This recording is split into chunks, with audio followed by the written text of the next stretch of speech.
Pakistan cricket board کے chairman Mohsin Naqvi کو بھارت میں آئی سی سی بورڈ میٹنگ اور آئی پی ایل فائنل دیکھنے کے لیے مدعو کر لیا گیا۔ باضابطہ دعوت نامہ موصول ہو گیا ہے۔ آئی سی سی کی بورڈ میٹنگ 30 اور 31 مئی کو بھارت کے شہر احمد آباد میں ہوگی۔ محسن نقوی کی بورڈ میٹنگ میں شرکت کا حتمی فیصلہ وزیر اعظم شہباز شریف کریں گے۔ پاکستان کرکٹ بورڈ کے چیئرمین محسن نقوی کو بھارت میں آئی سی سی بورڈ میٹنگ اور آئی پی ایل فائنل دیکھنے کے لیے مدعو کر لیا گیا۔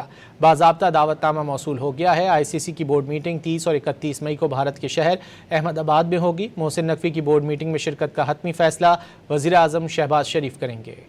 پاکستان کرکٹ بورڈ کے چیئرمین محسن نقوی کو بھارت میں آئی سی سی بورڈ میٹنگ اور آئی پی ایل فائنل دیکھنے کے لیے مدعو کر لیا گیا۔ باضابطہ دعوت نامہ موصول ہو گیا ہے۔ آئی سی سی کی بورڈ میٹنگ 30 اور 31 مئی کو بھارت کے شہر احمد آباد میں ہوگی۔ محسن نقوی کی بورڈ میٹنگ میں شرکت کا حتمی فیصلہ وزیر اعظم شہباز شریف کریں گے۔